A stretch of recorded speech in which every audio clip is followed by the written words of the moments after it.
হাঁটাচলা করা। দিনাজপুরের এই স্থান থেকে ভারতের রাধিকাপুরের দূরত্ব মাত্র 2 কিলোমিটার।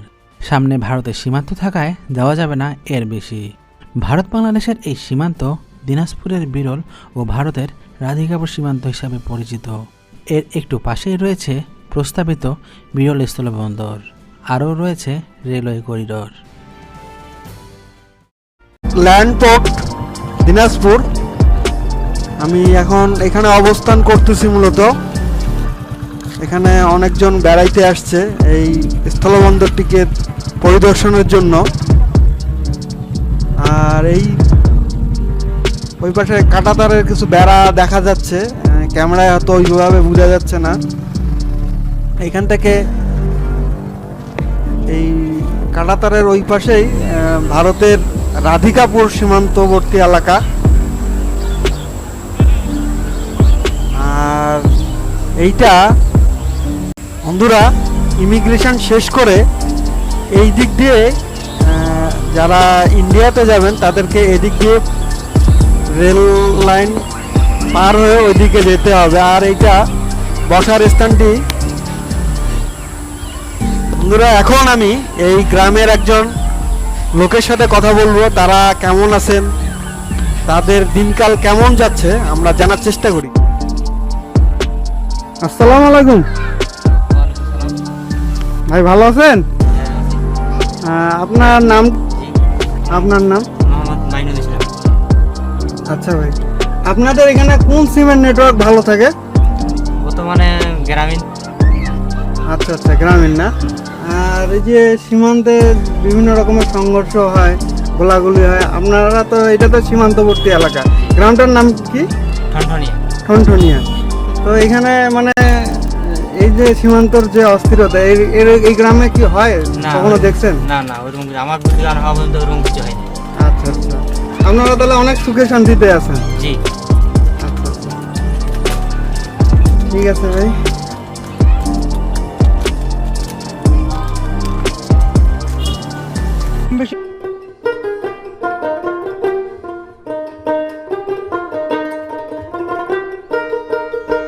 দর্শক বন্ধুরা, আমরা চলে এসেছি বাংলাদেশ ভারত আরও একটি সীমান্তে।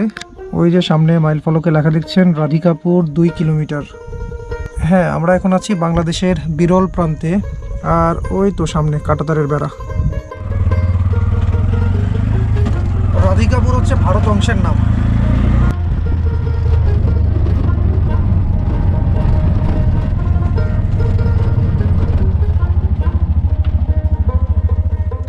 সামনে কাঁটাতারের বেড়া দেওয়া যে জায়গাটা দেখতে পারলেন সেটা হচ্ছে ভারত অংশের রাধিকাপুর।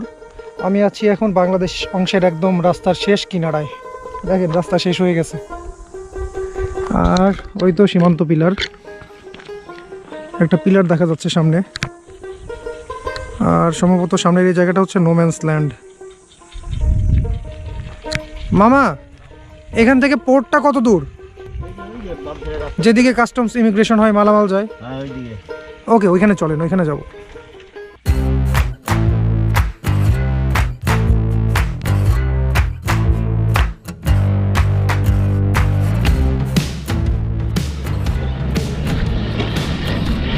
দিনাজপুর 21 কিলোমিটার।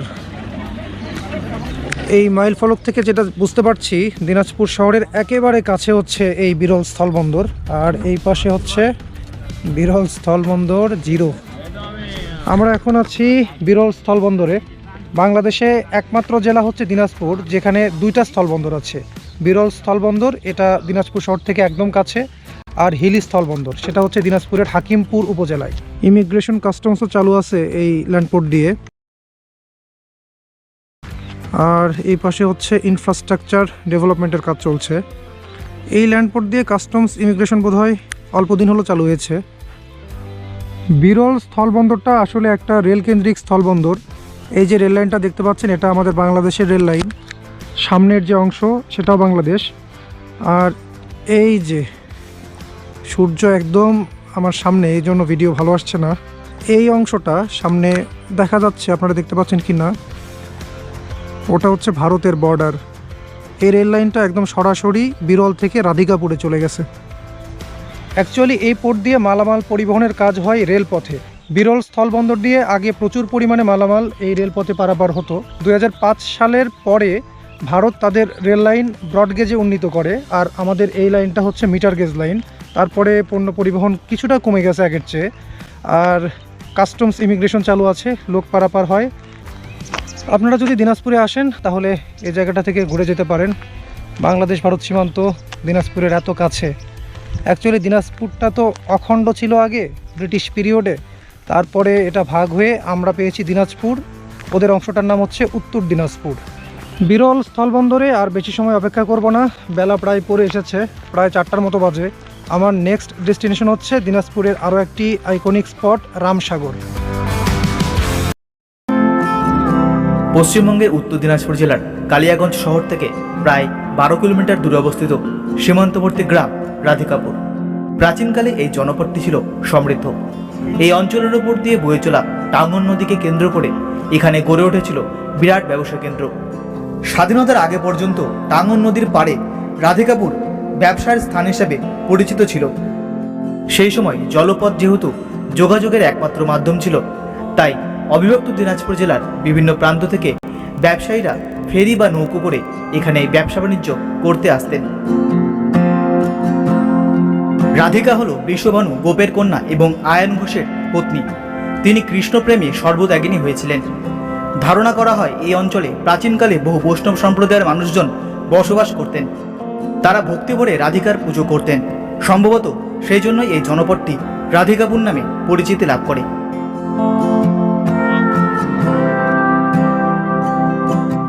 পরাধীন ভারতে ব্রিটিশ শাসনের শোষণ ও অত্যাচারে ভারতবাসী খুব অতিষ্ঠ হয়ে উঠেছিল। ব্রিটিশ শাসনের উচ্ছেদের জন্য দেশে বহু বিপ্লবী সংগঠনের জন্ম হয়েছিল। দেশের বহু যুবক যুবতী এই সংগঠনগুলিতে যোগ দিয়েছিলেন। সেই সময় রাধিকাপুরের ভূমিপুত্র মনোরঞ্জন চক্রবর্তীও দিনাজপুরের বিপ্লবী সংগঠনের কাজে জড়িয়ে পড়েছিলেন। তিনি হীরালাল চন্দ নামে এক ব্রিটিশ দারোগার রিভলভার চুরি করতে গিয়ে ব্রিটিশ পুলিশের হাতে ধরা পড়েছিলেন এবং তার উপরে ঘটেছিল অমানসিক অত্যাচার। জাতিতে তিনি ব্রাহ্মণ ছিলেন। তিনি দীর্ঘদিন উদগাঁও ও রাধিকাপুরের রেল স্টেশনের দুর্গাপুজো খুব নিষ্ঠা ও ভক্তি সহকারে করতেন।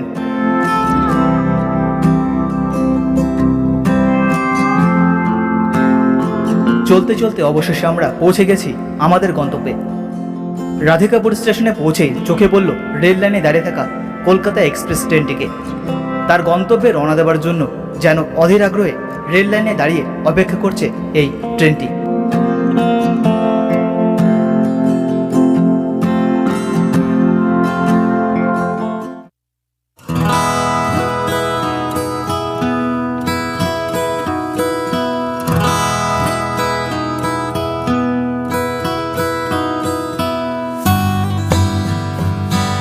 ব্রিটিশ আমলে 1882 থেকে 84 সাল পর্যন্ত পার্বতীপুর থেকে কাঠিয়ার রেল লাইন পাতার কাজ শুরু হয়। সেই কাজ শেষ হয়ে যাত্রী চলাচল শুরু হয় 1888 সাল থেকে। 1888 সালে কাঠিয়ার থেকে দিনাজপুর পর্যন্ত মিটার গেজ রেল লাইনে রেল চলাচল শুরু হয়। সেই সময় এই লাইনে সারাদিনে দুটি মাত্র প্যাসেঞ্জার ট্রেন এবং কিছু মালবাহী ট্রেন চলাচল করত পণ্য পরিবহনের জন্য। কাঠিয়ার থেকে মালপত্র দিনাজপুর ও পার্বতীপুর এবং পরবর্তীতে শুধুমাত্র দিনাজপুর এবং তারপর শুধুমাত্র বিরল পর্যন্ত যেত। পরবর্তীতে নর্থ ইস্টার্ন রেলের অধীনে রাধিকাপুর থেকে রায়গঞ্জ পর্যন্ত 5টি স্টেশন তৈরি করা হয় মোট 26 মাইল রেলওয়ে এলাকায়। স্টেশনগুলি হল রায়গঞ্জ থেকে বাঙালবাড়ি 6 মাইল, বাঙালবাড়ি থেকে কালিয়াগঞ্জ 6 মাইল, কালিয়াগঞ্জ থেকে ডালিমগা 4 মাইল এবং ডালিমগা থেকে রাধিকাপুর পর্যন্ত 4 মাইল। 1888 থেকে 1926 খ্রিস্টাব্দ পর্যন্ত এই স্টেশনগুলি অস্থায়ীভাবে গড়ে ওঠে। ব্রিটিশ সরকার 1927 সালে এই স্টেশনগুলি পাকা করে, প্ল্যাটফর্ম ও যাত্রী আবাস নির্মাণ করে এবং রায়গঞ্জ থেকে রাধিকাপুর পর্যন্ত রেলওয়ে ব্রিজগুলি কংক্রিটের গাঁথুনি দিয়ে পাকা করে। পরবর্তীতে এই লাইনে আরও 2 জোড়া ট্রেন চালু করা হয়েছিল, যেগুলোর দুটি মণিহারিঘাট এবং অপর দুটি বারসই স্টেশন পর্যন্ত যেত। রেল যোগাযোগ চালু হবার পর প্রচুর পরিমাণে বিলেতি পণ্য দিনাজপুরে রপ্তানি করা হতো এবং পার্বতীপুর বিরল স্টেশন থেকে প্রচুর পরিমাণে ধান, পাট, কলাই আমাদের দেশের বিভিন্ন প্রান্তে আমদানি করা হতো। 1971 সালে বাংলাদেশের মুক্তিযুদ্ধের ভয়ানক ঢেউ আছড়ে পড়েছিল এই রাধিকাপুর গ্রাম এবং রাধিকাপুর রেল স্টেশনের ওপর। এই স্টেশনের চক্কর লাইনে স্টিম ইঞ্জিন ঘোরানোর সময় পাক বাহিনীর ছোড়া গুলি হাতে এসে লেগে আহত হয়েছিলেন ট্রেনের লোকো পাইলট। দিনাজপুর থেকে 15,000 শরণার্থী দলে দলে বর্ডার পেরিয়ে এসে আশ্রয় নিয়েছিলেন এই রেল স্টেশনে। সেই বছরের 1 মে বিকেলে পাক বাহিনী দিনাজপুর ও বিরল পেরিয়ে কাঞ্চন নদীর কাছে এসে রাধিকাপুরের উদ্দেশ্যে মর্টার হামলা চালায়। সেই হামলায় রেল স্টেশনে আশ্রয় নেওয়া প্রচুর শরণার্থী এবং বেশ কিছু বিএসএফ জওয়ান নিহত হয় এবং ক্ষতিগ্রস্ত হয় রেল স্টেশন এবং বিএসএফ ক্যাম্প। রাধিকাপুর থেকে কিছুটা দূরে ওপরের অংশে পাক বাহিনী রেল লাইন উপরে ফেলে দিয়েছিলেন। ফলে সেই সময় প্রায় 1 বছর রাধিকাপুরে ট্রেন চলাচল বন্ধ ছিল। শুধু ডালিমগা পর্যন্ত প্যাসেঞ্জার ট্রেন চলাচল করত।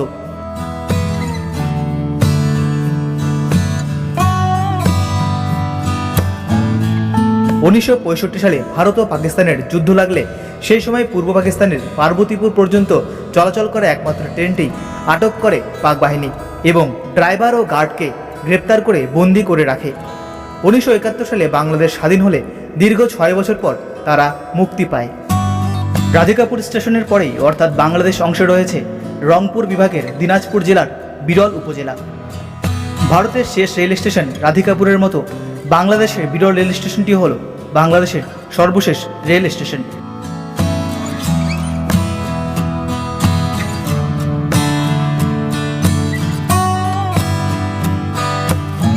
বাংলাদেশ থেকে এদেশে ঢুকতে প্রথম স্টেশন এই রাধিকাপুর স্টেশন।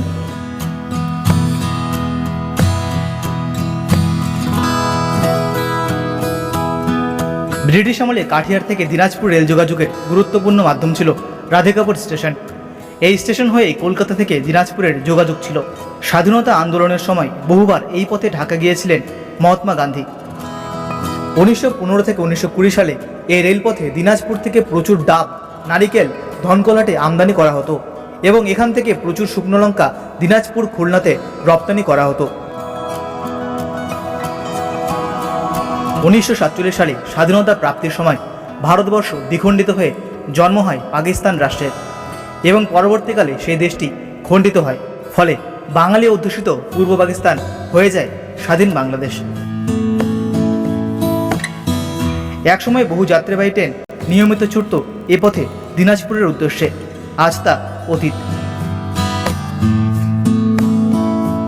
দেশ স্বাধীন হবার পর 2005 সাল পর্যন্ত এই লাইনে কেবল পণ্য পরিবহনের মালগাড়ি চলাচল করত, কিন্তু 2006 সালে মিটার গেজ লাইন তুলে ব্রডগেজ লাইন করার ফলে পণ্য পরিবহনের মালগাড়ি ট্রেন চলাচল বন্ধ হয়ে যায়।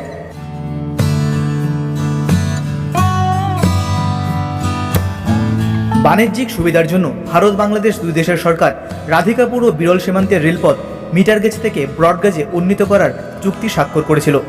নির্ধারিত সময়ে ভারত সরকার রাধিকাপুর সীমান্তের রেলপথ ব্রডগেজে উন্নীত করলেও বাংলাদেশ সরকার নির্ধারিত সময়ে তা সম্পন্ন করতে পারেননি। ফলে দীর্ঘদিন এই রেলপথে আমদানি ও রপ্তানি বন্ধ ছিল। 2017 সালের অক্টোবরে বাংলাদেশ সরকার রাধিকাপুর থেকে বিরল পর্যন্ত প্রায় 9 কিলোমিটার নতুন ব্রডগেজ লাইন পাতার কাজ সম্পন্ন করলে এই পথে আবারও পণ্য পরিবহন চালু হয়।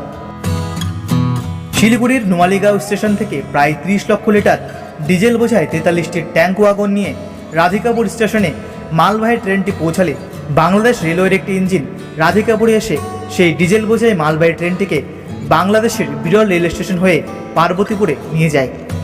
এভাবেই প্রায় 11 বছর পরে আবারও দুই দেশের মধ্যে পণ্য পরিবহন চালু হয়। ভবিষ্যতে এই রেলপথে যাত্রীবাহী ট্রেন চলাচলেরও ভাবনা রয়েছে বলে জানা যায়।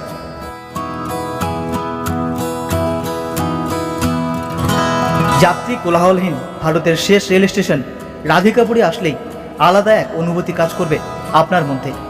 এখানে এলে রেল স্টেশনের ওভারব্রিজে উঠে দাঁড়ালেই চোখে পড়বে বাংলাদেশ সীমানার ওপারে টিনের চালের কয়েকটি বাড়ি এবং রাস্তায় চলাচল করা কিছু গাড়ি। এখান থেকে সেই দৃশ্য দেখতে দেখতেই নজরে পড়ল ওভারব্রিজের রেলিংয়ে বসে থাকা বিলুপ্তপ্রায় চড়ুই পাখির, যে পাখির নেই কোনো বাধা সীমান্ত পারাপারের, নিজের খেয়াল খুশি মতো উড়ে যেতে পারে এ প্রান্ত থেকে ও প্রান্ত। যত বাধা শুধু মানুষেরই। একসময় এই পথেই বিনা বাধায় পৌঁছে যাওয়া যেত বিরল পার্বতীপুর হয়ে বাংলাদেশ, কিন্তু বর্তমানে বাধা হয়ে দাঁড়িয়েছে দুদেশের মাঝে অবস্থিত কাঁটাতারের বেড়া। দুদেশের মাটি এক, আকাশ এক, ভাষা এক, শুধু কাঁটাতারের বেড়া আলাদা করে দিয়েছে দুটি দেশকে। বর্তমানে এই স্টেশন থেকে কালিয়াগঞ্জ ও রায়গঞ্জ স্টেশন হয়ে নিয়মিত চলাচল করে কাঠিয়ারগামী 3 জোড়া প্যাসেঞ্জার ট্রেন, শিলিগুড়িগামী একটি ডেমো ট্রেন সহ কলকাতা ও দিল্লির একটি করে এক্সপ্রেস ট্রেন এবং সম্প্রতি চালু হওয়া হাওড়াগামী কুলিক এক্সপ্রেস এবং তেলতা ডেমো ট্রেন। বন্ধুরা, ব্রিটিশ আমলের এই স্টেশনটি দেখে আমরা এখন চলেছি বাংলাদেশ বর্ডার অর্থাৎ রাধিকাপুর থেকে বিরল রেলওয়ে করিডোর দেখতে। দুদেশের মাঝের বর্ডার সীমান্তে যে দরজা খুলে দিলেই পণ্যবাহী ট্রেন চলে যেতে পারে বাংলাদেশে।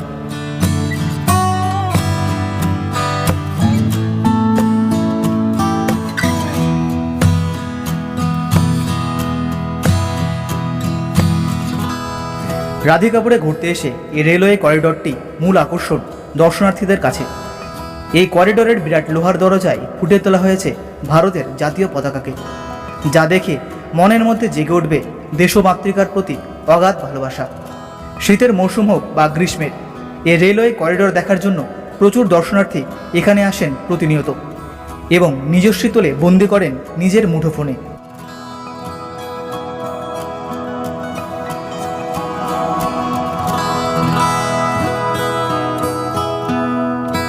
প্রাচীন ও ঐতিহাসিক গ্রাম রাধিকাপুরে ঘুরতে এসে আমার দারুণ লাগলো। এখানে একবার ঘুরতে এলে এই অঞ্চলের আকাশ, বাতাস, গাছপালা, নদী সবকিছুই যেন বারবার আপনাকে হাতছানি দিয়ে ডাকবে। রাধিকাপুর গ্রামকে নিয়ে এরপরে আমি আরও একটি ভিডিও তুলে ধরবো আপনাদের সামনে।